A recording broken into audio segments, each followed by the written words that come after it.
खासदार संजय राऊत यांची पत्रकार परिषद पार पडली असून आज नेमक्या कोणत्या मुद्द्यांवर संजय राऊत यांनी आपलं मत मांडले ते आपण पाहूया. आमदारांमध्ये म्हणा टोळी युद्ध आहे, गँगवॉर आहे. काल विधान भवनात जो प्रकार घडला हा फक्त दुर्दैवी नाही, दुःखद नाही, धक्कादायक नाही, तर महाराष्ट्राच्या संस्कृतीला लाज आणणं. मुख्यमंत्री देवेंद्र फडणवीस यांचं एक विधान माझ्या लक्षात आहे की मी महाराष्ट्राची संस्कृती जपेन, संस्कृती बदलू देणार नाही वगैरे वगैरे वगैरे. पण महाराष्ट्राच्या संस्कृतीला त्यांच्या कारकिर्दीमध्ये रोज डाग लागतो, अनेक मार्गांना लागतो. मग भ्रष्टाचार असेल, व्यभिचार असेल, हनी ट्रॅप असेल, रोज आमदार निवासमध्ये टॉवेल गँग असेल,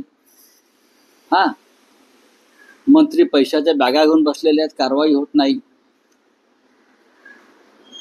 मोकाचे आरोपी, खुनाचे आरोपी, दाऊदचे हस्तक हे पक्षात घेतले जात आहेत, त्यांच्या विधिमंडळात घेतले जात आहेत. ही या महाराष्ट्राची संस्कृती आहे. तुम्हाला देवेंद्र फडणवीसांना विचारायचं, ही राष्ट्रीय स्वयंसेवक संघाची संस्कृती आहे. ज्या संस्कारातून ते आलेले आहेत त्या संस्कारात हे सगळं बसतंय का जे त्यांच्या राज्यात सध्या सुरू आहे. आणि मुख्यमंत्री म्हणून ते खाली मान घालून बसलेले आहेत. द्रौपदीचं वस्त्रहरण सुरू असताना धर्मराज ज्याप्रमाणे खाली मान घालून बसले होते त्या भूमिकेमध्ये देवेंद्र फडणवीस आहे. म्हणजे वस्त्रहरणाला पांडवांचं पाठबळ होतं, पांडव कमजोर होते म्हणून द्रौपदीचं वस्त्रहरण उघड्या डोळ्याने ते पाहत होते. द्रौपदीला जुगारावर लावणाऱ्यांची ही जी एक संस्कृती या देशात तेव्हा निर्माण झाली होती, मला वाटतं भारतीय जनता पक्ष आणि त्यांचे नेते उघड्या डोळ्यानं महाराष्ट्राचं वस्त्रहरण पाहत आहेत आणि त्याला सर्वस्वी जबाबदार ते आहेत, कारण ते जुगाराच्या अड्ड्यावर बसले. महाराष्ट्राच्या विधानसभेत काल काय घडलं? काल गँगवॉर झालं, विधान भवनात गँगवॉर झालं. मी सभागृहात म्हणत नाही, विधान भवनामध्ये गँग होती. परिसराला आपण भवन म्हणतो. विधान भवनामध्ये काय टोळी युद्ध झालं. खुनातले, मोकाचे आरोपी, दरोड्यातले आरोपी काल विधान भवनाच्या लॉबीत होते. कोणी आणले त्यांना? काय कारवाई झाली? कालची घटना पाहिल्यावरती शिवसेनेचं हे स्पष्ट मत झालं की महाराष्ट्रामध्ये राष्ट्रपती राजवटच लागायला पाहिजे. ह्यांना हे राज्य नियंत्रणामध्ये ठेवता येत नाही. हे गुंडांचं राज्य झालं. जर हे इतर कोणाच्या राज्यात झालं असतं, कोणी अन्य मुख्यमंत्री असता, तर हेच देवेंद्र फडणवीस विधान भवनाच्या पायरीवर येऊन किंचाळले असते, हे सरकार बरखास्त करा, इथे राष्ट्रपती राजवट लावा. मग काय त्यांना असं वाटत नाही का? त्यांनी आत्मचिंतन केलं तर त्यांना कळेल की माझं राज्य हे आता राष्ट्रपती राजवट लावण्याच्या लायकीचं झालेलं आहे. 2 आमदारांचे समर्थक म्हणत नाही मी त्यांना, समर्थक अशा प्रकारचे हल्लाबोल करत नाही. भाजपच्या आमदारांबरोबर जे लोक होते काल, त्यांचा रेकॉर्ड तपासा ना. तो त्यांचे रेकॉर्ड समोर आलेले आहेत. त्यातले किती मोकाचे आरोपी आहेत. मोकाचे आरोपी दाऊद इब्राहिमचे हस्तक ते विधिमंडळाच्या आवारात तुमच्या राज्यात यायला लागलेले आहेत.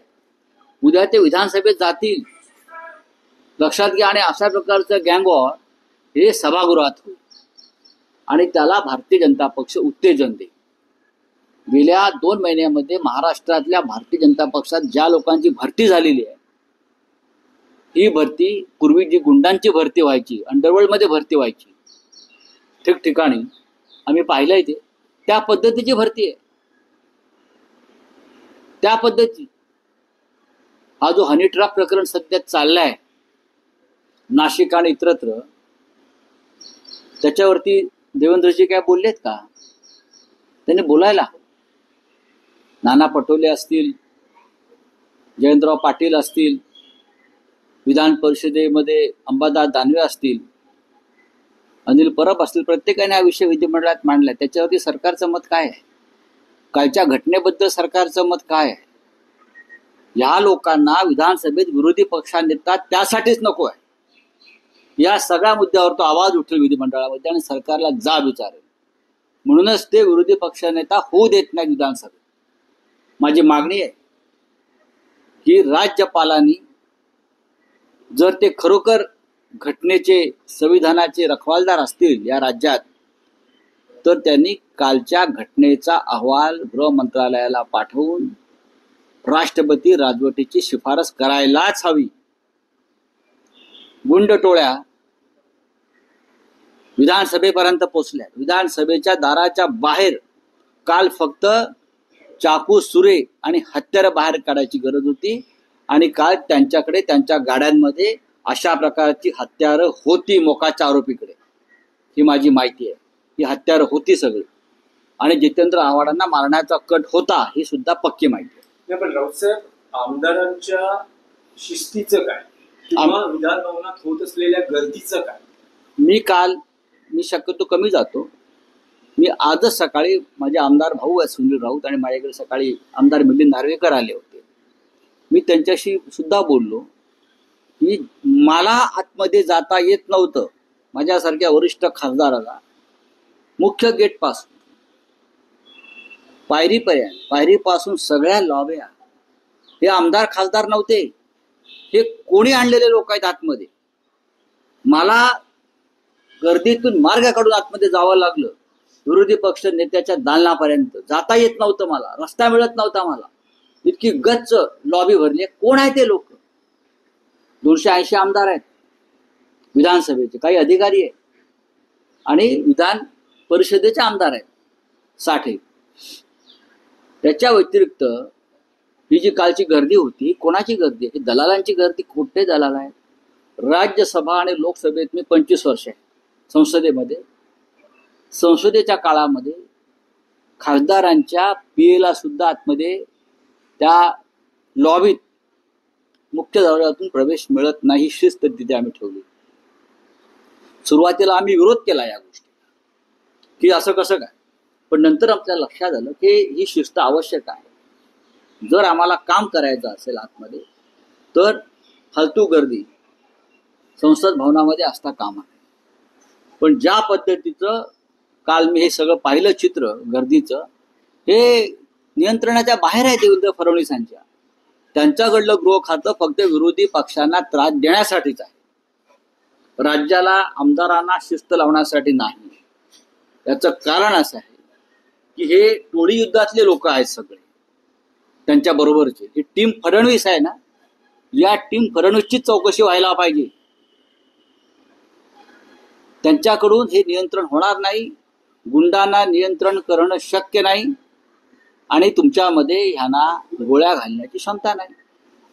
काल मोकाचे आरोपी जर तुमच्या दालनापर्यंत पोहोचलेले आहेत, ते कोण आहेत? ही नावं तुम्हाला माहिती आहेत. काय कारवाई केली तुम्ही? एक आमदार रात्री 1 वाजता येऊन आव्हाड, हे आंदोलन त्यांना करावं लागतंय काही गोष्टीसाठी. हे जे भाजपचे आमदार आहेत सन्माननीय, त्यांची भाषा काय? मग शरद पवार साहेब त्यांच्या कुटुंबाविषयीची भाषा काय?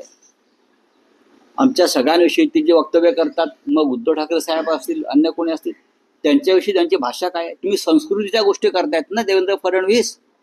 मग त्यांना आपल्या आमदारांच्या जिभेला लगाम घालतायत ना. तुम्ही टीका जरूर करा, पण गेल्या काही दिवसामध्ये हा सद्गृहस्थ सन्माननीय आमदार तुमचा, पवार साहेबांचं कुटुंब असेल किंवा आमच्यासारखे लोक असतील, ठाकरे कुटुंब असेल, हा इतर नेते असतील, त्यांच्याविषयी कोणत्या भाषेमध्ये हा बोलतोय? कौटुंबिक असतील, अमुक असतील, अनेक विषयांवर बोलतो. याला देवेंद्र फडणवीसच्या टीम मध्ये असलेला आमदार, त्याला काय इतकी सूट दिली आहे का? मला व्यक्तिगत टीका करायची नाही, पण तुम्ही महाराष्ट्रामध्ये ज्यांनी एक योगदान दिलेलं आहे राज्य घडवण्यामध्ये, मग ते ठाकरे कुटुंब असेल, पवार कुटुंब असेल, अन्य कोणी असतील, त्यांच्याविषयी कोणत्या भाषेमध्ये बोलते आणि भाजपचे लोक टाळ्या वाजवतायत? या भाजपचं योगदान काय या महाराष्ट्र घडवण्यामध्ये? मला सांगा जरा. याच गुंड टोळ्या घेऊन तुम्ही राज्य करताय ना. हा, हे ठग आहे सगळे. नाही, पण राऊत दोन्ही बाजूनी संकेत मिळत होते. पडळकर आणि आव्हाड एकमेकांवर ज्या पद्धतीने मग हे गृह खात्याचं काम नाही का? शेरेबाजी हे गृह खात्याचं, पोलिसांचं काम नाही का? हे देवेंद्र फडणवीस गृहमंत्री म्हणून त्यांचं काम नाही का? हे संसदीय कार्यमंत्री, विधानसभा अध्यक्षांचं काम नाही का? की परिस्थिती नियंत्रणाबाहेर जाऊ शकते हे त्यांना कळत नव्हतं का? काम काय आहे त्यांचं? हेच काम आहे ना. गृह खात्याचं काम काय आहे? सुरक्षा व्यवस्थेचं काम काय विधिमंडळातल्या? सांगा ना मला. म्हणजेच मी म्हणतो की कायदा सुव्यवस्था ही पूर्णपणे अपयशी आहे. गृहमंत्री अपयशी आहेत, त्यांचं सरकार अपयशी आहे. गुंड टोळ्यात त्यांनीच पोचलेल्या आहेत त्याच्यामुळे त्या त्यांच्या नियंत्रणाखाली नाहीये. रोज 5-10 गुंड हे प्रवेश करून घेत आहेत. प्रवेश करण्यासाठी त्यांच्यावरती गुन्हे काढले जात आहेत. नाशिकला पहा, भाजपात प्रवेश करायचे आहेत म्हणून आधीचे गुन्हे ताबडतोब रद्द केले जात आहेत. अशा या ठगांचं नेतृत्व या राज्यात कोण करताय? मुख्यमंत्री देवेंद्र फडणवीस, गृहमंत्री देवेंद्र फडणवीस, चंद्रशेखर बावनकुळे आणि भाजपचे सध्याचे अध्यक्ष रवींद्र चव्हाण हे अशा ठगांचं नेतृत्व करतायत. लक्षात घ्या. हे बोलायला गोड आहेत, आतून काळे कुट्ट आहेत.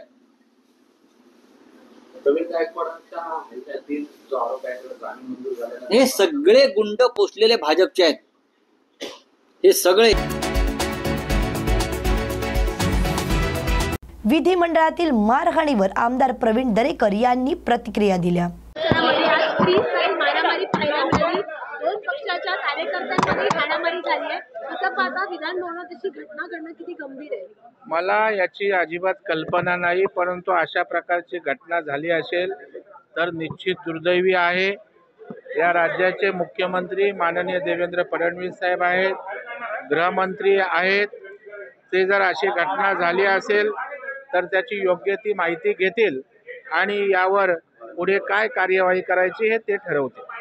म्हणजे ज्या पद्धतीने अशा घटना घडतात, खरं तर यापूर्वीच विधानसभा अध्यक्षांना पोलिसांकडनं एक अहवाल देण्यात आलेला आहे. आमदारच पायमल्ली नियम. नाही, मला वाटतं कुठेतरी या ठिकाणी निर्बंध टाकण्याची आवश्यकता आहे. कारण 5-50 कार्यकर्ते या ठिकाणी अधिवेशन चालू असताना येणं, कारण मागे एक प्रसंग आपण आमदारांचा अनुभवलेला त्या ठिकाणी आहे. त्याच्यामुळे या दृष्टीनं सुद्धा, सुरक्षेच्या दृष्टीनं, प्रवेशाच्या दृष्टीनं सुद्धा सरकार आणि विधिमंडळ निश्चितपणे दखल घेईल. किंबहुना उद्याचं शेवटचा अधिवेशनाचा दिवस आहे. उद्या आम्ही तशा प्रकारची मागणी करू जेणेकरून अशा प्रकारच्या प्रसंगांना अटकावं लागेल.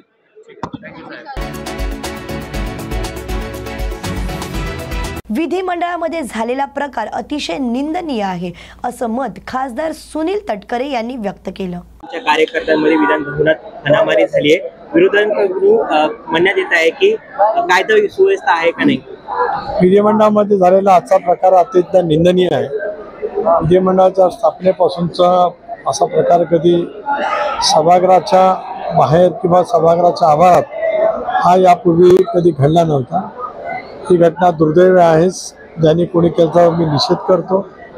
माननीय विधानसभा अध्यक्षांना सुद्धा विनंती करतो की विधिमंडळाच्या आवारामध्ये प्रवेश देताना या साऱ्या गोष्टीची खबरदारी घेण्याची आवश्यकता नक्कीच त्या ठिकाणी आहे. आणि या झालेला प्रकार हा शेवटी कायदेमंडळामध्ये झालेला असल्यामुळे कठोर कारवाई जे कोण त्याच्यामध्ये असतील त्यांच्यावरती निश्चितपणे केली पाहिजे ही राष्ट्रवादी काँग्रेस पक्षाच्या वतीने मागणी आहे.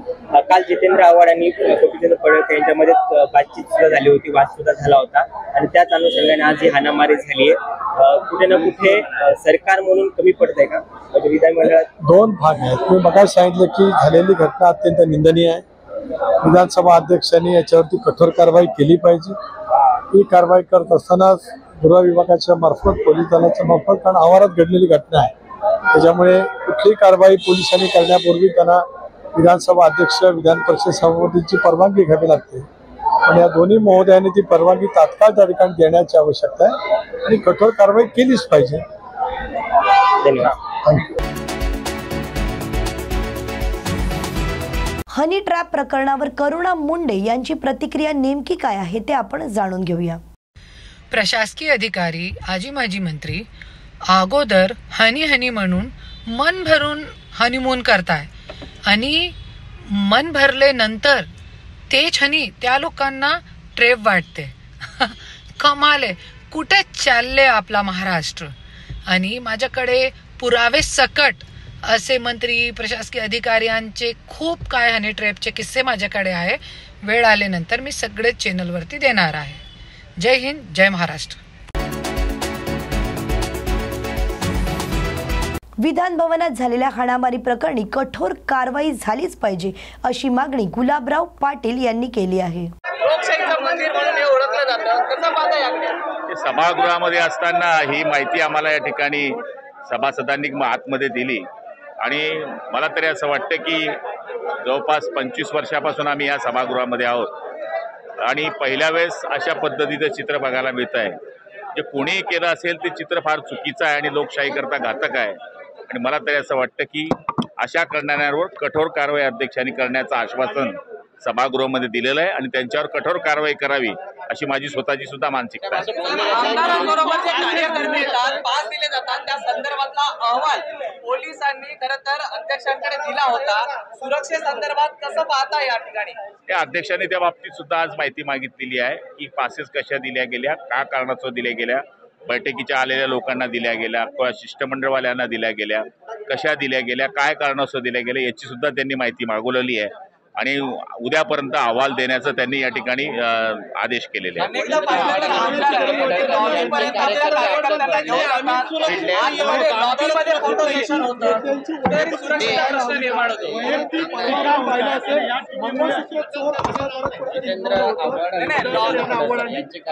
हे बघा आता चौकशीमध्ये येईल आणि आता तर आपल्या बांधवांनी मला या ठिकाणी मोबाईलमध्ये दाखवलंय, त्यामुळे सगळं सीसीच्या अंडर असल्यामुळे ते आता चौकशीमध्ये येणार आहे आणि जे दोषी असतील त्यांच्यावर कारवाई करावी ही सभागृहाची सुद्धा भावना आहे आणि आपल्याची तुमची सुद्धा भावना आहे आणि पुऱ्या महाराष्ट्राची भावना आहे.